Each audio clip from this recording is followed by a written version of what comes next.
नमस्कार साथियों। शिक्षा शास्त्र की एक और क्लास में आप सभी का स्वागत करता हूं। मेरा नाम है निकेत। अगर आप चैनल पर नए हैं, गलती से आ गए हैं या आपको लिंक कहीं से मिल गया है तो चैनल को जरूर लाइक सब्सक्राइब शेयर करें। शिक्षा शास्त्र से जितने लोग जुड़े हैं यार कर दो सब्सक्राइब शेयर, क्योंकि सब्सक्राइब शेयर करने का कोई पैसा नहीं लगता है। तो BA फर्स्ट ईयर के पेपर 2 पे हम लोग चल रहे थे, जिसपे यूनिट 1 खत्म हो चुका है कंप्लीट। यूनिट 2 में हमने सेकेंडरी एजुकेशन का हिस्टोरिकल पर्सपेक्टिव देखा है। तो उसी में जो अगला टॉपिक है कि भाई problem related to diversification of courses, की भाई पाठ्यक्रम के विविधीकरण से संबंधित समस्याएं। कि अगर हम मल्टीपल कोर्स, ऐसे समझ लो कि अगर हम मल्टीपल कोर्स लाते हैं तो उससे रिलेटेड क्या प्रॉब्लम हो सकती है। अगर किसी स्कूल या कॉलेज में मल्टीपल चॉइस आपको मिल जाए कि आप ये भी पढ़ सकते हैं, ये भी पढ़ सकते हैं, तो उससे रिलेटेड क्या समस्याएं हो सकती हैं, तो उसी पे हम बात करेंगे। तो अगर हम शुरुआत करें, जैसा कि हम सभी जानते हैं कि जो भारत का था शुरुआती टाइम का, तो उस समय सिर्फ दो एजुकेशन थी, प्राइमरी और हायर। और अब ये जो लेके आए हैं ब्रिटिश, तीसरा कॉन्सेप्ट सेकेंडरी एजुकेशन, तो ये ब्रिटिश लेके आए। और जब ब्रिटिश इसको लेके आए तो भाई चूंकि इसमें नए नए कोर्स इनको लाना था, नया सिलेबस ऐड किया, तो इससे प्रॉब्लम, जैसे इन्होंने ये कोर्स ऐड करते हैं स्टडी में भारत के अकॉर्डिंग, तो क्या होता है कि इससे संबंधित समस्याएं भी वहीं से शुरू हो जाती हैं। अब जैसे शुरुआत कहाँ से होती है, तो इसकी सबसे पहली जो जर्नी शुरू होती है 1882 के इंडियन एजुकेशन कमीशन, यानी भारतीय शिक्षा आयोग। इसका दूसरा नाम भी है, लेकिन मुझे ये वाला ज़्यादा पसंद है तो इसलिए मैं यूज करता हूँ। अब इसी ने सबसे पहले क्या किया था कि दो अलग अलग कोर्स चलाने के सजेशन दिया था। एक साहित्यिक, जिसको एकेडमिक कहा, अगर आपको एकेडमिक नॉलेज चाहिए, और दूसरा व्यवसायिक, यानी अगर आपको वोकेशनल एजुकेशन लेना है तो कहाँ जाना है। तो इसी ने क्या किया था कि माध्यमिक स्तर पे, यानी सेकेंडरी लेवल पे, दो कोर्स दो भागों में, यानी दो पार्ट में डिवाइड कर दिया। एक दिया आपको एकेडमिक और दूसरा दिया वोकेशनल। तो ये कॉन्सेप्ट शुरू कहाँ से हो रहा है, यानी 1882 की इंडियन एजुकेशन एक्ट के थ्रू। इसके पश्चात क्या था दूसरा पे, वुड एबट की रिपोर्ट आती है। वुड एवं एबट, ये दो अलग अलग पर्सन है। वुड एबट रिपोर्ट, इनकी रिपोर्ट आती है 1937 में। तो इन्होंने क्या किया था कि इसी कॉन्सेप्ट पे यहाँ पे जो वोकेशनल एजुकेशन था, इन्होंने यहाँ पे टेक्नोलॉजिकल एजुकेशन कर दिया।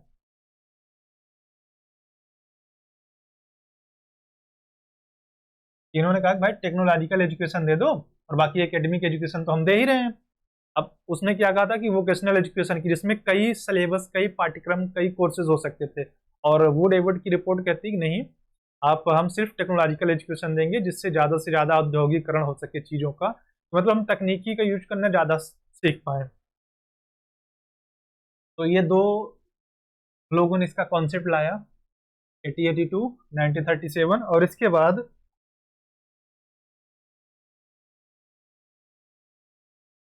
जब देश आज़ाद हो जाता है, यानी फ्रीडम हमें मिल जाती है, कब मिलती है, 1947 में।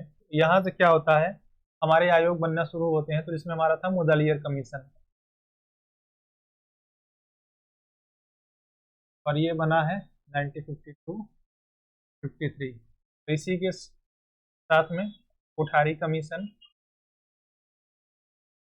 ये आता है 1964 से 66 तक। तो इन दोनों ने क्या किया था कि जो सेकेंडरी एजुकेशन था उसके कोर्सेज को डाइवर्ट किया कि भाई अलग अलग कोर्स हम चलाते हैं, मल्टीपल कोर्स लाते हैं। तो इन्होंने जो कहा था, और खासकर मुदालियर आयोग ने कहा कि भाई हम क्या करते हैं कि 10+2 पे मल्टीपल कोर्स चलाते हैं। और उसके लिए दूसरी चीज ने कहा कि हम मल्टीपल स्कूल भी बनाएंगे। भाई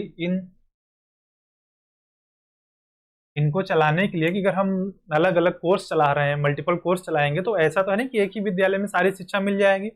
ऐसा कोई एक स्कूल बता दो जिसमें सारी एजुकेशन आपको मिल जाती हो। उसके या तो विभाग अलग अलग होंगे या तो उसकी फैकल्टीज अलग अलग होंगी, लेकिन एक की ही जिम्मेदारी पे सारा काम नहीं होगा। तो वही चीज है कि यहाँ पे भी इन्होंने कहा कि भाई मल्टीपल कोर्स होगा तो हम मल्टीपल स्कूल्स भी स्टेब्लिश करेंगे, जिसके द्वारा क्या हो कि इस चीज को हम पूरा कर पाए।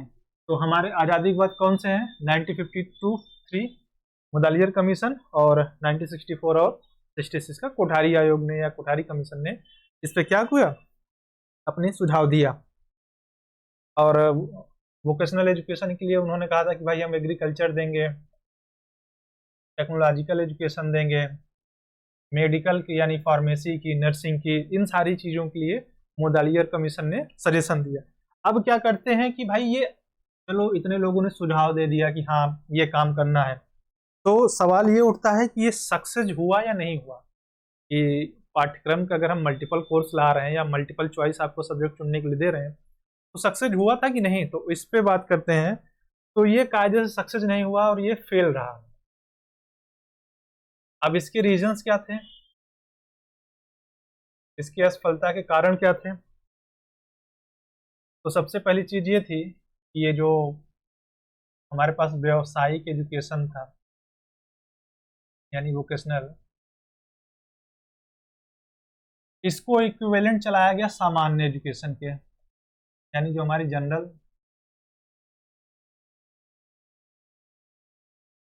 हमें जो जनरल एजुकेशन दी जा रही उसके समकक्ष ही रखा गया, जबकि दोनों एकदम अलग अलग चीजें हैं। कि भाई वोकेशनल एजुकेशन आपको स्किल डेवलपमेंट करने के लिए, आपको इनहेंस बनाने के लिए, जिससे आप अपना जीविकोपार्जन करना है, अपने आप लाइफ की जर्नी रुके नहीं, उसके लिए दी जाती है। वोकेशनल एजुकेशन का कॉन्सेप्ट ये था और आपके एकेडमिक का कॉन्सेप्ट कुछ और होता है। तो जब दोनों अलग अलग चीजें हैं तो आप इक्विवेलेंट रख देने से क्या हुआ? तो एक पहला कारण ये था कि इक्विवेलेंट रख दिया गया। इसका नुकसान क्या हुआ कि बालक क्या हुए, थ्योरेटिकल और अप्लाइड इसी फेयर में रह गए। एक तरफ वो थ्योरियों के कॉन्सेप्ट में उलझे रह गए कि हाँ यार ये थ्योरी, ये फिजिक्स की थ्योरी, ये केमिस्ट्री की थ्योरी, ये मैथ की थ्योरी, ये a+b², ये c+d², और जब उसको अप्लाई करने की बारी आती थी तो वो फेल हो जाते थे। तो जब दो अलग अलग चीजों को और एक टाइम पे दिया जा रहा था तो इसमें बच्चे उलझ गए, यानी अंडरस्टैंड नहीं कर पाए। तो इस कारण ये क्या हुआ? एक कारण ये हुआ। दूसरा था कि फंड की कमी। फंड क्या था? कम दिया जा रहा था, या उस समय की जो सिचुएशन थी कि इतना धन नहीं मुहैया करा पाया जा रहा था जितना इनके लिए चाहिए था।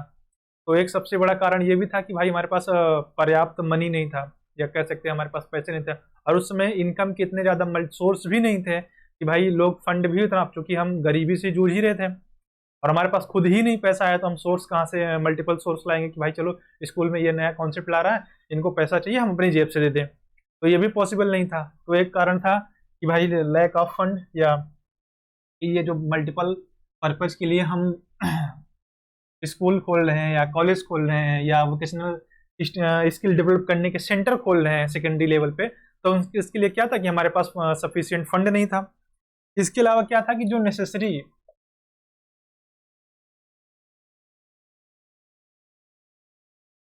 समझ जाओ, यानी जो आवश्यक है कि भाई जो नेसेसरी मटेरियल था उसकी कमी थी, कि आवश्यक सामग्री भी हमारे पास उपस्थित नहीं थी, कि हमारे पास जो उसकी नीड है कि बेसिक चीजें जिसको हम कह सकते हैं वो भी नहीं था वोकेशनल एजुकेशन देने के लिए।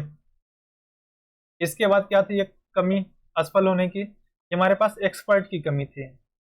एक्सपर्ट की कमी कह लो या दक्ष लोगों की, यानी विशेषज्ञ, और या कोई अपनी काम कला में दक्ष है, तो इस चीज की भी हमारे पास कमी थी। यानी जो हमारे पास टीचर्स थे ना तो वो एक्सपर्ट थे पूरी तरीके से, ना ही अपने काम में उन्हें मास्टरी हासिल थी। तो एक समस्या ये भी थी जिसके कारण ये फेल होता है कि भाई हमारे पास विशेषज्ञ और एक्सपर्ट इन सारी चीजों की कमी थी।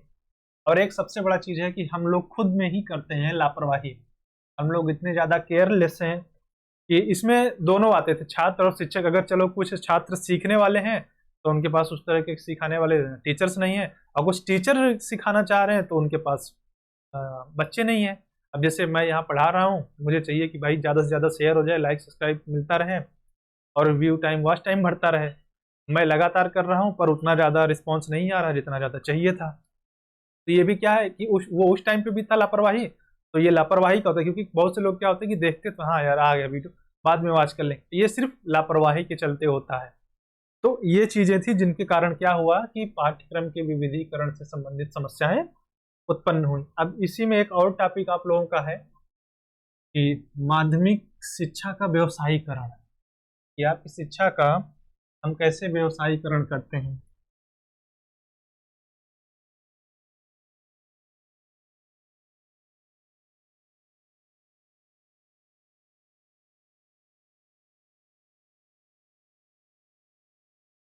अब चूंकि देखो, हमने कोर्स से संबंधित समस्या पढ़ ली कि भाई मल्टीपल कोर्स तो चला दिए थे। अब ये जो वोकेशनलाइजेशन करना था हमें कि भाई हम माध्यमिक शिक्षा का व्यवसायीकरण करना तो चाह रहे हैं, तो किस बेसिस पे करें। तो इसकी जो शुरुआत होती है शुरू से ही, तो वहीं से ब्रिटिश टाइम से जोड़ो, ब्रिटिश एरा का 1882 का, जहाँ पे दो भागों में हमें बांट दिया गया, मतलब भारतीय शिक्षा आयोग यानी इंडियन एजुकेशन कमिटी, आईईसी। ठीक। तो इसने क्या किया था कि एक हमें एकेडमिक दिया, यानी सामान्य शिक्षा जिसको कह लें, और दूसरा में वोकेशनल। ध्यान देना, यहाँ पे जो इसकी हिंदी होती है वो साहित्यिक होती है, और ये तो व्यवसायिक है ही है। तो यहीं से शुरुआत हुई। सबसे पहले 1882 में ही सुझाव दे दिया गया कि भाई माध्यमिक स्तर की जो एजुकेशन है उसका हम व्यवसायीकरण कर देते हैं। उसके बाद 1937 की वुड एवं एबट की रिपोर्ट आती है, जो जिसने यहाँ पे ये जो वोकेशनल एजुकेशन था वहां पे बस एक अपना नया चीज दे दिया कि भाई टेक्नोलॉजिकल एजुकेशन दिया जाए, यानी तकनीकी शिक्षा दी जाए, वो भी व्यवसायीकरण के पक्ष में था। तो दो चीजें हो गई, एक कौन सा 1882 का योग, और तीसरा वुड एबट वुड, और इसके अलावा सार्जेंट कमीशन 1944 का था। सार्जेंट कमीशन ने भी इस चीज पे जोर दिया कि भाई माध्यमिक स्तर की जो एजुकेशन है उसका व्यवसायीकरण कर देना चाहिए, सार्जेंट कमीशन 1944। तो ये बिफोर क्या है कि मतलब भारत जब आज़ाद नहीं हुआ है, हम गुलाम हैं, तब हमें जो एजुकेशन, तब तभी से क्या था कि इसकी शुरुआत हो चुकी थी।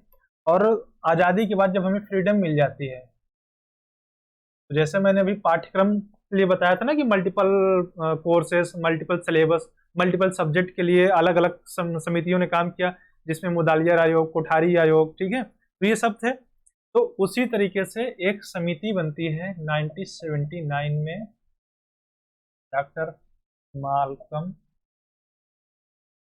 आदि सैया समिति, ये इनका पूरा नाम है, और इनके शार्ट में जो लोग बुलाते हैं वो आदि सैया कमेटी बोलते हैं। तो इन्होंने क्या था कि जो माध्यमिक स्तर की शिक्षा थी इसको व्यवसायिक करने के लिए व्यापक सुझाव दिए था। और 10वीं के बाद से ही ये क्या इनका कहना था कि जब हम 10th में होते हैं, यहीं के बाद से ही शिक्षा को दो हिस्सों में बांट देने की बात कही थी। और इसमें से पहला था एक सामान्य शिक्षा यानी जनरल एजुकेशन जो चला आ रहा है, और दूसरा व्यावसायिक शिक्षा, यानी आपको एक जनरल एजुकेशन दी जाएगी, दूसरा वोकेशनल एजुकेशन। 10th जैसे ही आपकी 10th पूरी हो जाती है, आपने 10वीं पास कर लिया, 10th कंप्लीट हो गया, आप +2 में आते हैं, तो +2 में ही आते ही आपको ऑप्शन मिल जाएगा कि आप जनरल एजुकेशन पे ज़्यादा फोकस करना चाह रहे हैं या वोकेशनल एजुकेशन पे ज़्यादा फोकस करना चाहते हैं। और इसी के लिए इन्होंने अपना एक प्रतिवेदन दिया था, तो जिन्होंने इसमें सुझाव दिए, यानी इन्होंने कुछ सजेशन दिए, और सजेशन में इन्होंने क्या कहा कि जो उच्च माध्यमिक शिक्षा, +2 को इन्होंने उच्च माध्यमिक कहा था, यानी हायर एजुकेशन कहा था, higher secondary education, higher secondary education किसको कहा था इन्होंने? +2 को, हायर सेकेंडरी एजुकेशन। तो इन्होंने जो पहला सजेशन दिया था यही कहा था कि जो हायर एजुकेशन है वो उसका जो एम हो वो कैसा हो, राष्ट्रीय हो, कि जब हम शिक्षा दे रहे हैं तो उसका हमारा लक्ष्य एम, हम इस चीज का ध्यान देने की राष्ट्र के अनुरूप हो, कि राष्ट्र के अकॉर्डिंग भाई हमें वर्तमान, मतलब इस चीज को समझ लो कि ट्रेंड क्या चल रहा है और हमें किस चीज की एजुकेशन की जरूरत है। तो राष्ट्रीय लक्ष्य यानी नेशनल एम हो, हमारा हमारा जो उद्देश्य है वो राष्ट्रीय हो, ना कि इंडिविजुअल हो या व्यक्तिगत हो। तो पहला चीज था इन्होंने कि जो एजुकेशन को व्यवसायीकरण करने का कॉन्सेप्ट दिया +2 पे, तो इन्होंने पहली चीज कही कि भाई एम्स जो हमारे हों अकॉर्डिंग टू हमारे नेशन हो। ठीक। दूसरी चीज इन्होंने कहते हैं कि जो हमारे लर्नर हैं, सीखने वाले, इनको हम रेडी करेंगे किस चीज के लिए? हायर एजुकेशन के लिए। हायर एजुकेशन का मतलब यहाँ पे विश्वविद्यालय यानी यूनिवर्सिटी की एजुकेशन के लिए था, कि एक ग्रुप हम ऐसा भी तैयार करेंगे जो एकेडमिक नॉलेज पे अपना फोकस करेगा, यानी उच्च शिक्षा यानी हायर एजुकेशन के कॉन्सेप्ट के लिए तैयार करेंगे। कहाँ से ही? यहीं से हम रेडी करेंगे 10+2 के ही बाद से हायर एजुकेशन के लिए। फिर इन्होंने क्या था कि जो सामान्य शिक्षा, जो जनरल एजुकेशन थी इनकी, सामान्य शिक्षा, इसका इन्होंने टाइम विभाजन किया, यानी इन्होंने टाइम बांटा, उसको डिवाइड किया कि किस चीज को कितना टाइम दिया जाए। तो जो इन्होंने टाइम डिवाइडेशन किया था, इन्होंने लैंग्वेज के लिए, लैंग्वेज के लिए जितना भी टाइम होगा उसका 15% देना जाए, ठीक। और जो सोशल के लिए यूज है, मतलब समाज के लिए जो उपयोगी सब्जेक्ट्स हैं, या जो भी प्रोडक्ट है सीख रहे हैं, या जो वर्क है, उसके लिए भी क्या था? 15% टाइम दिया जाएगा। और जो तुमने सब्जेक्ट चुने हैं, सेलेक्टेड सब्जेक्ट, सेलेक्टेड सब्जेक्ट के लिए 70% टाइम दिया जाएगा। तो ये इन्होंने सामान्य शिक्षा के लिए किया कि भाई अगर लैंग्वेज से रिलेटेड जो शिक्षा है उसको कितना टाइम वेटेज दिया जाएगा? 15%। समाज के लिए उपयोगी जो है उसके लिए हम 15% देंगे, और जो तुमने अपने एजुकेशनल अचीवमेंट के लिए सब्जेक्ट चुन रखे हैं उसके लिए हम जो वेटेज देंगे टाइम का, वो 70% देंगे। अब इसी तरह इन्होंने वोकेशनल एजुकेशन का भी टाइम डिवाइडेशन किया था, कि वोकेशनल एजुकेशन के लिए भी अगर हमने दिया है तो व्यवसायिक के लिए सेम इसी तरह इन्होंने टाइम डिवाइड किया कि लैंग्वेज, लैंग्वेज के लिए 15%, और वही सोशल वर्क या प्रोडक्शन के लिए, यूज के लिए, जो इंसानों के लिए हो 15%। और आपका चयनित यहाँ पे क्या था? विषय, जो आपका सिलेक्टेड सब्जेक्ट था। अब यहाँ पे क्या है? आपकी स्किल है, आपकी क्या है? वोकेशनल सब्जेक्ट है। अब इसको चुनने के लिए यहाँ पे टाइम वेटेज 70%, बस दोनों में चीजें बदल गई कि लैंग्वेज और बाकी दोनों चीज सेम रहे। अब आप जिस चीज पे ज्यादा फोकस करेंगे उस पर ज्यादा टाइम दिया जाएगा। तो ये जो सजेशन दिया था वो किसने दिया था? आदि सैया समिति ने। अब इसी के लिए एक चीज और कही थी इन्होंने, कि आजकल जो हम लोग सेमेस्टर प्रणाली ला रहे हैं, ये बहुत पहले ही कह चुके थे कि क्रेडिट सिस्टम यानी क्रेडिट प्रणाली को यूज किया जाए, सेमेस्टर प्रणाली यूज किया जाए। इन्होंने कहा था कि +2 के हिस्से ही, मतलब सोचो कि हमारे यहाँ अभी +2 में सेमेस्टर सिस्टम नहीं चलता है हर जगह पे, या कुछ जगहों पे ही, लिमिटेड जगहों पे है। तो ये उस चीज को आज से 50 साल पहले ही सजेशन दे चुके हैं कि नहीं, +2 पे भी, नहीं 50 नहीं, लगभग 40-45 साल पहले, कि +2 से ही क्या करना है कि क्रेडिट सिस्टम का हमें वो देना है, एजुकेशन देना है। तो ये सारे सजेशन दिए थे किसने? डॉक्टर मालकम आदित्यसैया समिति ने। अब जैसे कि व्यवसायिक विषय क्या रखा जाए, तो इन्होंने उसके भी कुछ सुझाव दिए कि वोकेशनल सब्जेक्ट क्या होंगे। कृषि आपका हो गया, एग्रीकल्चर हो गया, कृषि के बाद वाणिज्य हो गया आपका, वाणिज्य के बाद आपका गृह विज्ञान, होम साइंस हो गया, फार्मेसी हो गया, मेडिसिन से रिलेटेड हो जाता है, आपकी टेक्नोलॉजी की एजुकेशन हो जाएगी,